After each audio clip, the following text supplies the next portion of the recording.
നമസ്കാരം,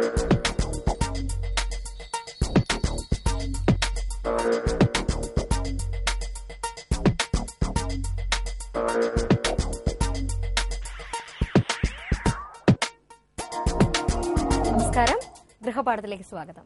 ഇന്നത്തെ ഗൃഹപാഠത്തിൽ നമുക്ക് ജ്യോതിശാസ്ത്രവും ഹസ്തരേഖാശാസ്ത്രവും ഇവ രണ്ടിനെ കുറിച്ച് നമുക്ക് മനസ്സിലാക്കാം. ഇന്നത്തെ ഗൃഹപാഠത്തിൽ അതിഥിയായിരിക്കുന്നത് പ്രശസ്ത ജ്യോതിഷ ഹസ്തരേഖാ വിദഗ്ധ രണ്ടുമായ ശ്രീമതി ശാന്ത വിജയ്. അത് മാഡത്തിന് നമുക്ക് ഗൃഹപാഠത്തിലേക്ക് സ്വാഗതം ചെയ്യാം. മാം നമസ്കാരം. മാമിന് ഇത് ഹസ്തരേഖാശാസ്ത്രവും ജ്യോതിശാസ്ത്രവും എന്ന് പറയുന്നത് രണ്ട് ശാസ്ത്ര മേഖലകളാണ് അല്ലെ? ഇത് രണ്ടും കൂടെ സമന്വയിപ്പിച്ച് എങ്ങനെയാണ് അത് മുന്നോട്ട് കൊണ്ടുപോകുന്നത്? അത് രണ്ടും കൂടെ സമന്വയിപ്പിക്കാമോ, അതോ രണ്ടും രണ്ട് രീതിയിലാണോ? രണ്ട് രീതിയില്ല, രണ്ട് രീതിയാണ്. പക്ഷെ രണ്ടും ഒരേ ശാസ്ത്രത്തിന്റെ തന്നെ രണ്ട് മാർഗങ്ങളാണ്. ജ്യോതിഷം എന്ന് പറയുമ്പോൾ ഗ്രഹങ്ങളുടെ സഞ്ചാരപഥം, അത് ഒരു വ്യക്തി ജനിക്കുന്ന സമയത്ത് ഗ്രഹങ്ങളുടെ സ്ഥിതി എവിടെയാണോ അത് മനസ്സിലാക്കി ആ ഗ്രഹങ്ങളുടെ ബന്ധം ജനിച്ചതിന് ശേഷം വ്യക്തിയുടെ ജീവിതകാലത്ത് ഗ്രഹങ്ങളുടെ സ്വാധീനം എങ്ങനെയാണെന്ന് കണക്കുകൂട്ടി ഫലം പറയുന്ന രീതിയാണ്. ഹസ്തരേഖയും ഇത് തന്നെയാണ് നമ്മൾ ചെയ്യുന്നത്. പക്ഷേ ഈ ഗ്രഹങ്ങളെ നമ്മൾ ഈ രീതിയിൽ വിശകലനം ചെയ്യുന്നില്ല. മറിച്ച് ഈ ഗ്രഹങ്ങളൊക്കെ ഇങ്ങനെ ഇന്ന സ്ഥാനങ്ങളിൽ നിന്നാൽ ഈ വ്യക്തിയുടെ രൂപം എന്തായിരിക്കും, അല്ലെങ്കിൽ വ്യക്തിയില് ഒരു വസ്തുവിൽ എന്താണോ ഉള്ളത് അതിന്റെ ഗുണവിശേഷം, അതിന്റെ രൂപം വ്യക്തമാക്കും. അതേ രീതിയിൽ ലക്ഷണശാസ്ത്രം എന്ന് പറയും. നമ്മൾ ഒരു വ്യക്തി ജനിക്കുന്ന സമയത്തുള്ള പ്രത്യേകതകൾ ശിരസ് മുതൽ പാദം വരെ അവരുടെ ശരീരത്തിൽ രേഖപ്പെടുത്തിയിട്ടുണ്ട്. അത് നമുക്ക് മുഖലക്ഷണം, അങ്ങനെ ലക്ഷണശാസ്ത്രം.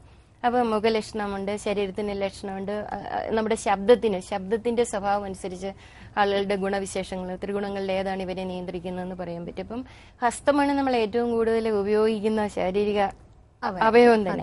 പിന്നെ കയ്യിലെ രേഖകൾ വ്യതിയാനം വരും. അപ്പൊ ആ രേഖകളുടെ മാറ്റം അല്ലെ കൈയുടെ ഷേപ്പ് അനുസരിച്ച് ഈ ആളിന്റെ ഗ്രഹസ്ഥിതി ഇങ്ങനെയായിരിക്കും.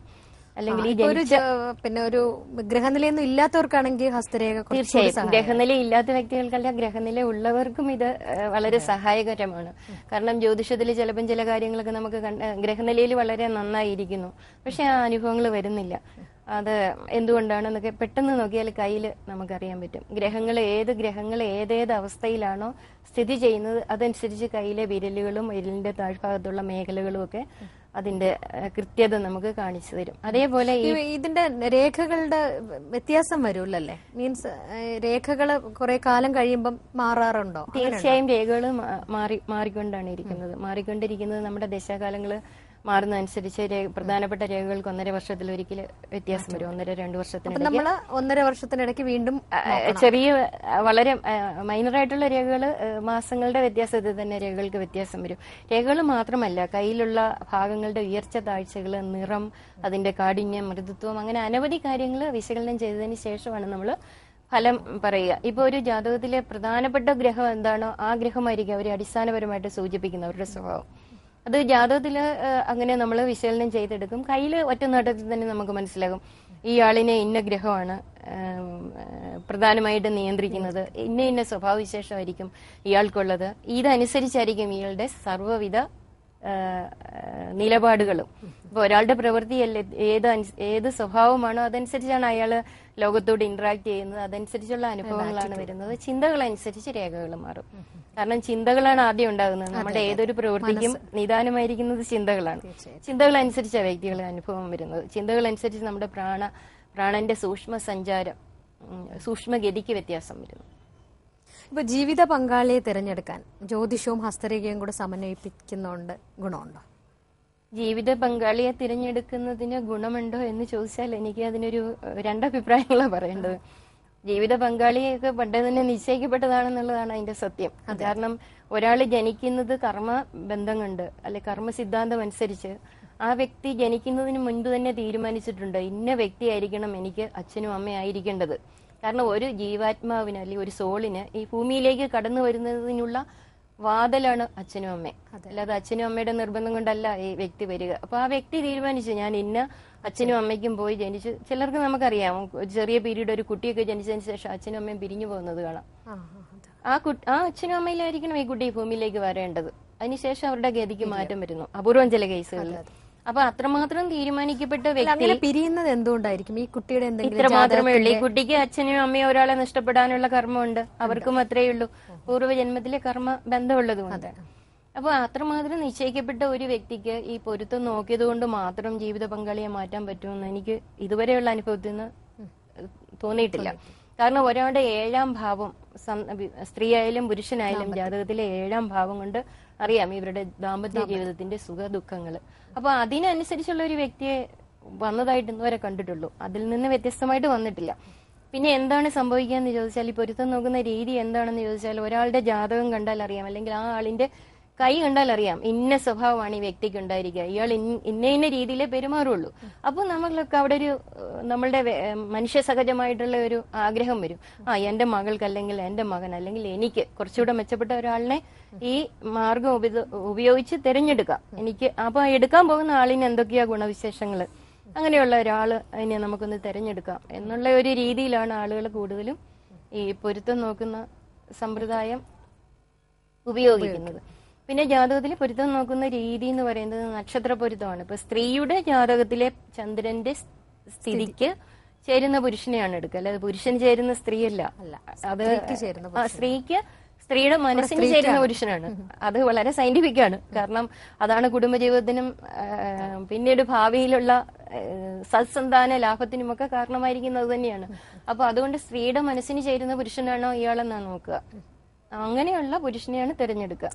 അങ്ങനെ ആ വ്യക്തി ഇത് മാത്രം നോക്കിയാൽ പോരാ. വിവാഹത്തിന് ശേഷം ഇവർക്ക് ആരോഗ്യസ്ഥിതി എങ്ങനെയുണ്ടാകും, ധനസ്ഥിതി എങ്ങനെയുണ്ടാകും, കർമ്മ മേഖലയിൽ എന്തെങ്കിലും തടസ്സങ്ങൾ വരുമോ, പിന്നെ മാത്രമല്ല ഇവർക്ക് ഉണ്ടാകാൻ പോകുന്ന കുട്ടികൾ എങ്ങനെയുള്ളവരായിരിക്കും, അത് ജാതകത്തിൽ അറിയാൻ പറ്റും. തമോ ഗുണപ്രധാനികളാണോ രജോ ഗുണപ്രധാനികളാണോ സാത്വികരായിട്ടുള്ള കുട്ടികളാണോ എന്നൊക്കെ നമുക്ക് അറിയാൻ പറ്റും. ചില മാതാപിതാക്കൾ ജാതകം രണ്ടും കൂടെ ചേർക്കുന്ന സമയത്ത് തന്നെ ഇതെല്ലാം അറിയാൻ പറ്റും. കാരണം എന്താണെന്ന് വെച്ചാൽ അത് ചേർക്കുമ്പോഴല്ല, ശരിക്കും അങ്ങനെയുള്ള ഒരാളാണ് ഈ ആൾക്ക് വരിക. അതാണ് സത്യം. ഇപ്പൊ ഒരു സ്ത്രീയുടെ ജാതകത്തിൽ സന്താന ദുഃഖം പറയുന്നുണ്ടെങ്കിൽ അത് സൂചിപ്പിക്കുന്ന ഒരു പുരുഷൻ തന്നെ ആയിരിക്കും വരിക. അയാളുടെ ജാതകത്തിലും കാണും അത്. ചില വളരെയേറെ കഷ്ടപ്പെട്ടും അല്ലെങ്കിൽ ബുദ്ധി നിലവാരത്തിലൊക്കെ നമ്മൾ പറയുന്നു, ബുദ്ധി നിലവാരം കുറവൊന്നല്ല, നമ്മൾ പറയുന്ന രീതിയിലുള്ള അക്കാഡമിക് ഇതൊന്നും കാണാത്ത അച്ഛനും അമ്മയ്ക്കും ഉള്ള കുട്ടികൾ വളരെ ശ്രേഷ്ഠരായിട്ടിരിക്കുന്നുണ്ട്. അപ്പൊ അങ്ങനെയുള്ളവരുടെ ജാതകം എടുത്ത് വിശദമായിട്ട് പരിശോധിച്ചപ്പോൾ മനസ്സിലായ കാര്യം, ആ അച്ഛനും അമ്മയ്ക്കും സന്താനങ്ങളെ കൊണ്ട് സന്തോഷവും ഉന്നതിയും പറയുന്നുണ്ട്. ചിലർ കാണാം വളരെയേറെ ഉയർന്ന തലത്തിലുള്ള ആളുകളാണ്, പക്ഷെ കുട്ടികളെ കൊണ്ട് അവർക്ക് മനക്ലേശമായിരിക്കും. അപ്പൊ അങ്ങനെയുള്ളവരുടെ രണ്ടുപേരുടെയും ജാതകത്തിൽ ഇത് കാണിക്കുന്നുണ്ട്. അപ്പൊ ഇതിന് ചെയ്യാവുന്ന ഒരു കാര്യം ചേർക്കുമ്പം അതും കൂടെ നോക്കിയിട്ട് തീർച്ചയായും അത് നോക്കേണ്ടതാണ്. പക്ഷെ നോക്കിക്കഴിഞ്ഞാൽ അതുകൊണ്ട് മാത്രം ഇത് പരിഹരിക്കപ്പെടുമെന്ന് എനിക്ക് തോന്നുന്നില്ല.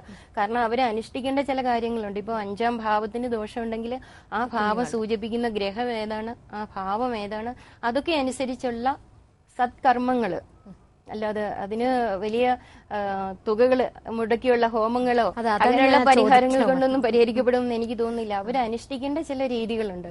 കാരണം പൂർവ്വജന്മത്തിലെ ചില കർമ്മഫലങ്ങൾ കൊണ്ടാണ് ഇങ്ങനെ വരുന്നത്. അതിന് അനുസരിച്ചുള്ള ദാനധർമ്മങ്ങളോ മന്ത്രോച്ചാരണങ്ങളോ ഒക്കെ അവർ സ്വയം അനുഷ്ഠിക്കുകയും അതേപോലെ തന്നെ വളരെ ശ്രേഷ്ഠമായ മുഹൂർത്തം തിരഞ്ഞെടുത്ത് ആ മുഹൂർത്തത്തിൽ കൺസീവ് ചെയ്യുകയും ചെയ്യുക. അപ്പൊ അങ്ങനെയുള്ള സാഹചര്യത്തിലും സമയത്തിലും ശ്രേഷ്ഠമായിട്ടുള്ള ഒരു ആത്മാവായിരിക്കും വന്ന് ജനിക്കുക. അപ്പൊ അങ്ങനെയൊക്കെയുള്ള സ്വയം അനുഷ്ഠിക്കത്തക്ക രീതികളിൽ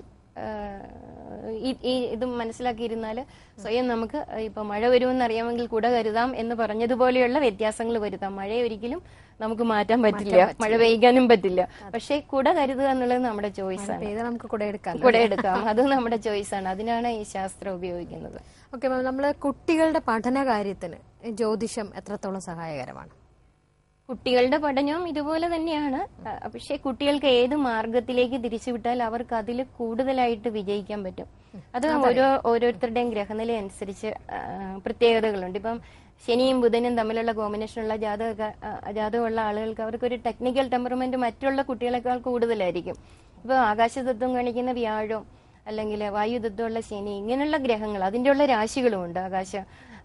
വായുതത്വം ഉള്ള രാശികൾ, അങ്ങനെയുള്ള രാശികളിൽ ജനിക്കുന്ന കുട്ടികൾക്ക് ഫിലോസഫിക്കലായിരിക്കും അവരുടെ ചിന്തകൾ പോവുക. അങ്ങനെയുള്ള ചിലർക്ക് ജലഗ്രഹങ്ങൾ ബന്ധപ്പെട്ട് കഴിഞ്ഞാൽ അവർക്ക് സയൻസിനോടായിരിക്കും താല്പര്യം കൂടുതൽ.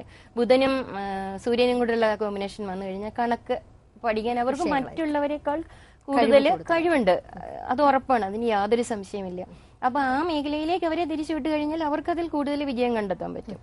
അതേപോലെ പിന്നെ ചിലപ്പോഴും കുട്ടികൾ നല്ല കഴിവൊക്കെ ഉണ്ട്, പക്ഷെ അവർക്ക് ആ സമയത്ത് മാർക്ക് കുറഞ്ഞു പോകും. അച്ഛനും അമ്മയൊക്കെ പറയും മാർക്ക് കുറയുന്നുണ്ട് എന്താണെന്ന്. ചിലപ്പോൾ അവരുടെ ശ്രദ്ധ വേറെ എന്തിലേക്കോ എങ്കിലുമൊക്കെ മാറുന്നതാണ്. ശ്രദ്ധ കേന്ദ്രീകരിക്കാൻ പറ്റാതെ വരും. ചില കുട്ടികൾക്ക് പിന്നെ ഹോർമോണൽ ചേഞ്ചുകൾ വന്നിട്ട് തന്നെ അതിലുള്ള അവരുടെ ആ ശ്രദ്ധയിൽ നിന്ന് വ്യത്യാസം വരും. ചില കോമ്പിനേഷനാണ് അത്. ചിലർക്ക് നെർവസ് സിസ്റ്റത്തിന് പോരായ്മ ഉണ്ടാകും. അത് അവരുടെ ആഹാര രീതി കൊണ്ടും ജീവിതചര്യ കൊണ്ടും ഒക്കെ മാറ്റിയെടുക്കാൻ പറ്റും. അപ്പോൾ അതിനുള്ള ആഹാരം, അതിന് അനുഷ്ഠിക്കേണ്ട ചില രീതികൾ, അവർക്ക് തന്നെ ഓരോ വ്യക്തികൾക്കും വ്യത്യസ്തമായിട്ട് ചില മന്ത്രങ്ങൾ ഗുണകരമായിരിക്കും. ചിലപ്പോൾ ഇവരോട് പറഞ്ഞ് മനസ്സിലാക്കാൻ തന്നെ പറ്റും. ഇവരുടെ ചിലർക്ക് സഹവാസമായിരിക്കും, ചില കൂട്ടുകെട്ടുകൾ അവർക്ക് ഗുണകരമല്ലായിരിക്കും. അപ്പൊ അത് ആ കുട്ടികളോട് നമ്മൾ പറഞ്ഞ് മനസ്സിലാക്കിയാൽ തന്നെ അവർക്ക് ഒത്തിരി വ്യത്യാസം വരും. നമുക്കൊരു ബ്രേക്ക് എടുക്കാൻ സമയം. ഗൃഹപാഠം ആഫ്റ്റർ എ ഷോർട്ട് ബ്രേക്ക്.